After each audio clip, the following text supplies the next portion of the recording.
have so many questions. Show me the answers. I'm afraid. Why am I here? I wasted the junction. I got a strike.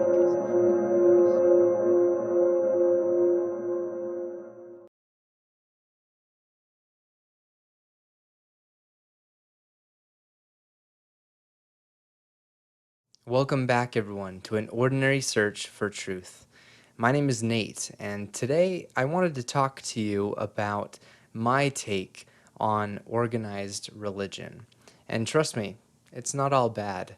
I was raised in organized religion, and so it will always hold a dear place in my heart. At the end of the day, it got me to where I am. I would not be the person that I am today without organized religion.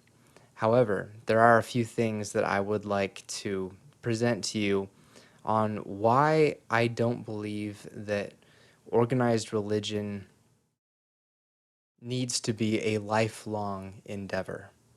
So, without further ado, let's get into it. Like I've mentioned many times before, I was raised in the LDS Church, which is a Christian denomination. And so I've had a very intimate experience with organized religion.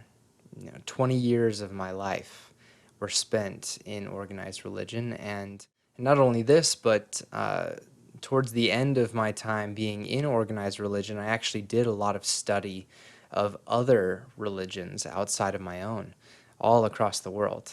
I was very fascinated by not just religion, but spirituality and many other subjects. And so I did come to a great understanding of a lot of the fundamentals of organized religion, how it works, and I really tried to focus on the commonalities. What was the same between all these different religions? Because I truly believed deep down that all religions had this common core, this uniting core that all of them were pointed towards, focused on, and were trying to bring people to. So, despite the fact that I did eventually make the choice to leave organized religion, I will never say that I regret being in it or that I wish that it had happened differently. Like I said before, ultimately, organized religion was a huge piece in the puzzle that made me, and I wouldn't trade that for anything. A lot of people that come home from their missions early, like I did, regretted going out. They wished that they hadn't made that choice, that they hadn't wasted that time. But I've never felt that way. Truly, that was an integral part of my spiritual transformation, and I'm very grateful for it. And I'm very grateful for my family.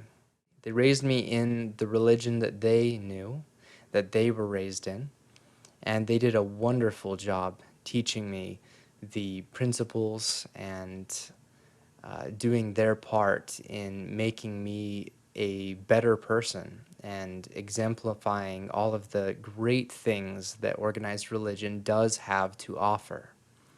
So I'm very grateful for them, and I don't hold any regret or anger or any of these things toward them because they were giving me the best that they had to give, and they were giving all of themselves to do so.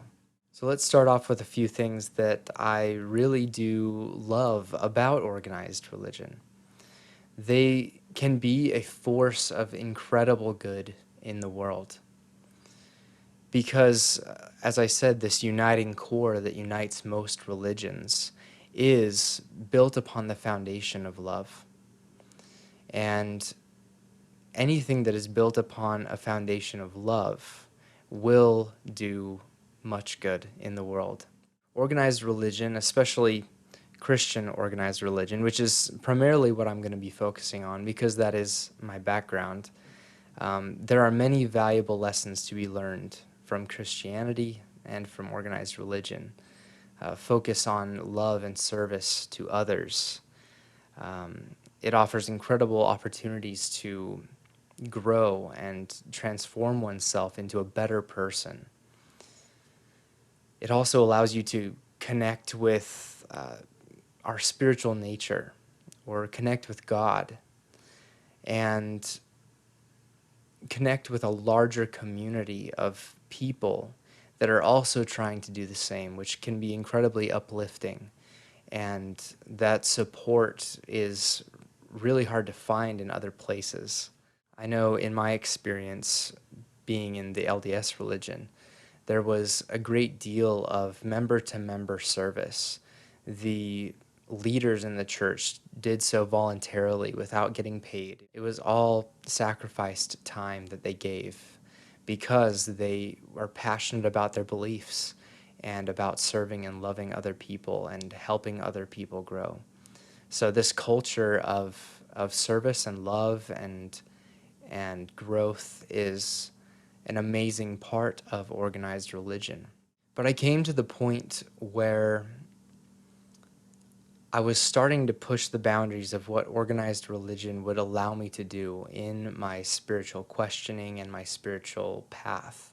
I came to see organized religion as a powerful tool that can help us progress down our spiritual path, but not a tool that is necessarily required for an entire lifetime. For some people, it may be. For some people, organized religion is the highest truth and the highest good that they can achieve. And for that reason, I think that organized religion is a wonderful thing that is needed in the world because it can give people that. I like to say it's better to have some religion than to have none. And I truly believe that. I truly think that religion does make the world a better place. Despite many criticisms that exist and things that organized religions do that are not based on love, but all in all, I think that the grand average of what organized religion is doing in the world is offering people the chance to learn and grow spiritually and develop higher levels of love. But let me put it this way. I'll put it several ways. Training wheels are helpful when you're first riding a bike, but at some point, the training wheels actually start holding the bike rider back from being able to be as agile, as fast, and as confident and strong in their bike riding than they could be without them. So in the beginning, it's important to have training wheels to help learn the basic skills that you need to ride a bike. But once you've mastered those, you can move beyond the training wheels and take them off and continue growing in your skills. You don't see professional road racers or professional mountain bikers with training wheels.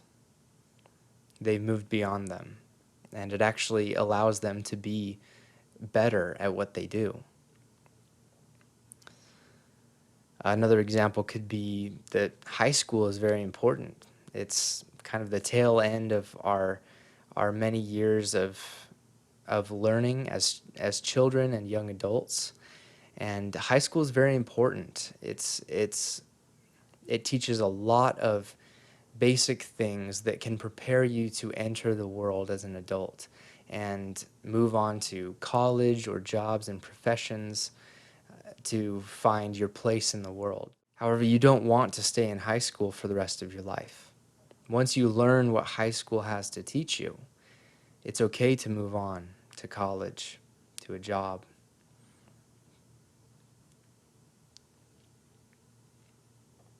One of my favorites that I like to use is that a boat can be essential to crossing a wide and quick-moving river. Without the boat, it would be almost impossible to swim across by yourself. However, once you've crossed the river, once you reach the other side, you don't need to drag the boat out of the water and carry it with you to progress on your journey. The boat was helpful for the river part in getting you across the stream, but it's not essential once you reach a certain point, once you reach the other bank. So this kind of leads me into my greatest criticism of organized religion, and I criticize in a very loving way. I don't know if organized religion could still function without this particular thing. But I like to think that maybe they could, and that they would be an even greater force of good. My criticism is this, that often organized religion becomes an kind of an inescapable in-group wherein your happiness and your salvation and your path toward spiritual transformation depend upon membership within that organized religion. And don't get me wrong, this is not unique to organized religion. Businesses do this. Political parties do this. Countries do this. This in-group mentality of we have what you need and you can't find it anywhere else. Or if you can find it anywhere else, it won't be in quite as high a quality as here.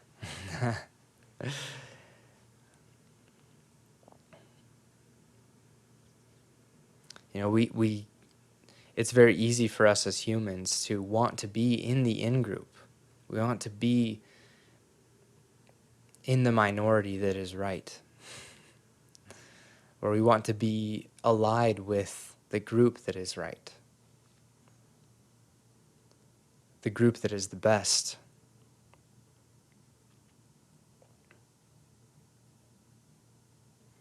And so we become very attached to our religions, our political parties, the businesses that provide us services or products, our countries that we live in, maybe even our cities or our community groups. Any of these things can kind of do this. And all of these things are using our basic human desire to belong, to be accepted, to be free of suffering and be happy.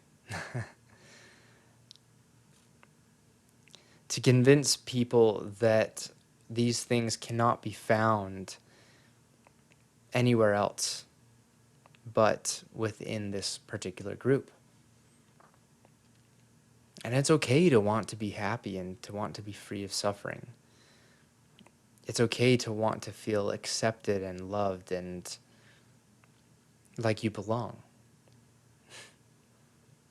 But in my opinion, what's not okay is for corporations and organized religions to use this desire and twist it in a way to convince you that these things can only be found when they are being given to you from them, that you cannot find it anywhere else. Again, I'm focusing on religion simply because it's my experience. It's the one thing in my life that I have seen this operate most intimately. And I kind of didn't realize this until after I was on my way out of organized religion, trying to remove myself from it. And it was very difficult to do. Just psychologically, socially, emotionally, mentally. It was extremely difficult because I had been taught my entire life that, this is the true church, the only true church on earth.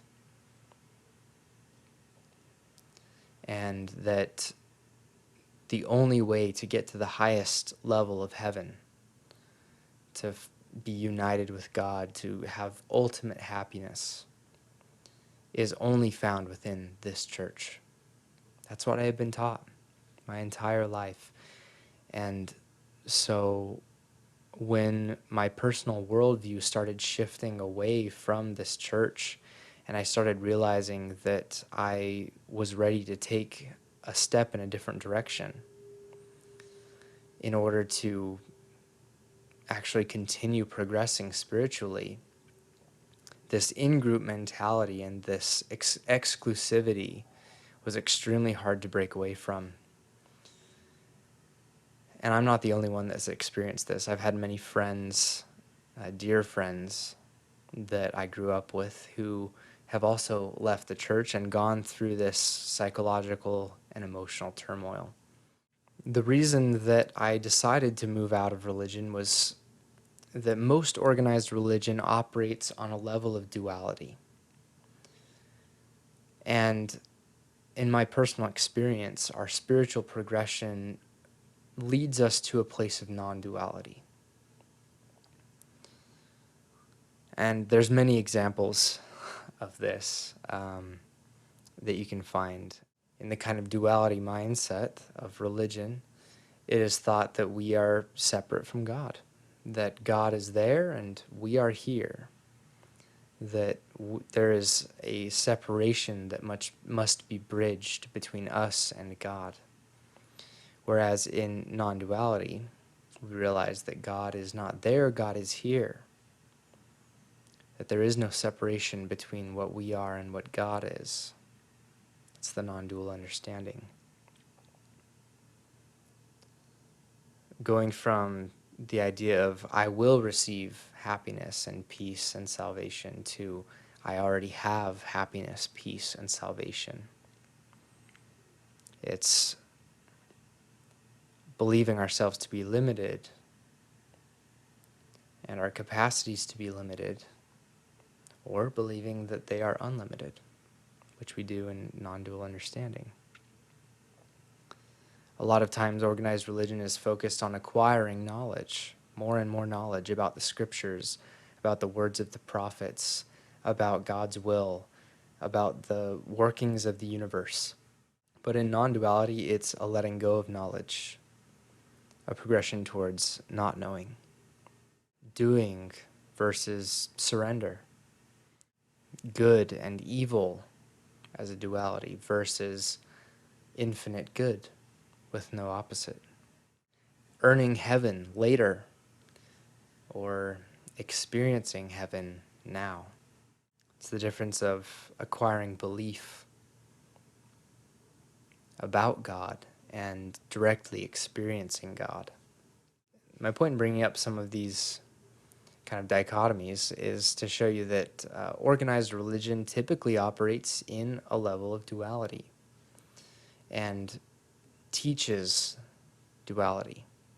But if we are to spiritually progress into non-dual understanding, then a lot of times organized religion can actually hold us back from that understanding because it keeps us kind of locked into this dualistic thinking.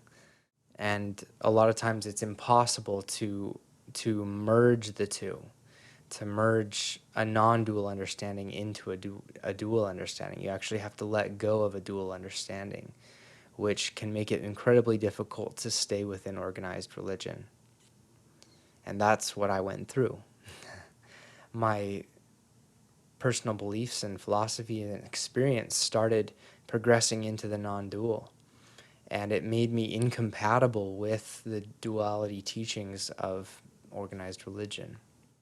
So the point that I'm really trying to progress toward is that religion can be a stepping stone, a very valuable stepping stone for many, many people. It's a stepping stone on the path towards God realization, uniting with God, uniting with love. It's an absolutely essential for me. It was essential stepping stone. But it does become a hindrance when we do not move beyond it, when we just stay on that rock and don't take the next step. It's not the ultimate destination. The ultimate destination is not any one religion. It's not becoming part of that in-group and then all of a sudden you're there. It's a signpost on the path, pointing you toward non-dual understanding, pointing you toward God, pointing you toward unconditional love, pointing you toward Christ consciousness. And organized religion can do this incredibly well.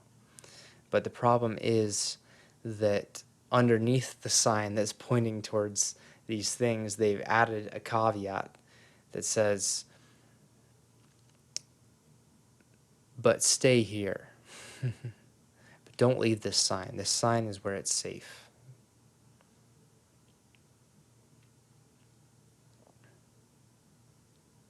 Just read the words on this sign, and it will somehow, bring you closer to the truth. It'll bring you closer to your destination if you just continue reading these words on the sign and looking at the sign. But that's not how it works at all. The sign is pointing you toward the destination, and so you need to move beyond it. Ultimately, all belief systems are limiting in some way, not just religious ones, but political ones, scientific ones. There's all sorts of beliefs that we have, and all of them limit us from understanding ultimate truth, which goes so far beyond belief. Religions can, however, help us in beginning to rid ourselves of some very destructive limiting beliefs. Many of the most enlightened spiritual teachers of the past had to break away from the spiritual communities that they grew up in order to expand upon their spiritual understanding. Take the examples of Jesus Christ, of Buddha, of the founder of my birth religion, Joseph Smith. All of these wonderful teachers had to move beyond the communities that they grew up in and find deeper levels of spirituality. And then in most cases, after the fact, new belief systems and religions formed in their wake. And this isn't a bad thing. It's moving up a step of the ladder, but you have to continue climbing. You can't get stuck on one rung. And so my challenge to you is if you are or have been in a spiritual community, if it's doing you a lot of good, then maybe it is best to stay within it. But perhaps take a look at this perspective and think about whether your current spiritual community or religion is holding you back from exploring deeper and gaining deeper spiritual understanding. And if it is, then find the strength and the courage to do as great spiritual teachers before you have done and move beyond it. Be fearless. It's okay to ask questions, and it's okay to not agree with everything that you've been taught, to question the things that you've been taught and really put them to the test. It's okay to do that. In fact, it's essential to do that. So if you truly are a follower of Jesus Christ or a follower of Buddha or whoever your spiritual leader is, if you truly are a follower of them, at one point they probably felt the way that you do or were in your position, or they had a choice, whether to stay comfortable within the limits of their belief systems and their communities and their religions, or to move beyond them. So that's the point of today's video, is try to recognize the desire within yourself to be part of an in-group and to have exclusive rights to happiness and truth. And realize that when progressing down the spiritual path, the ultimate goal is to move beyond your limiting beliefs and progress toward greater unity, greater harmony, and greater love. Realizing that you are not separate from that which you seek, that you need no mediator between you and God, but that God is within you, that you need no mediator between you and truth, that truth is within you, that you don't need a religion to tell you what you should do, what you shouldn't do, what is correct and what is not, what is good and what is evil, but that you possess within yourself the knowledge and the wisdom to identify these things yourself.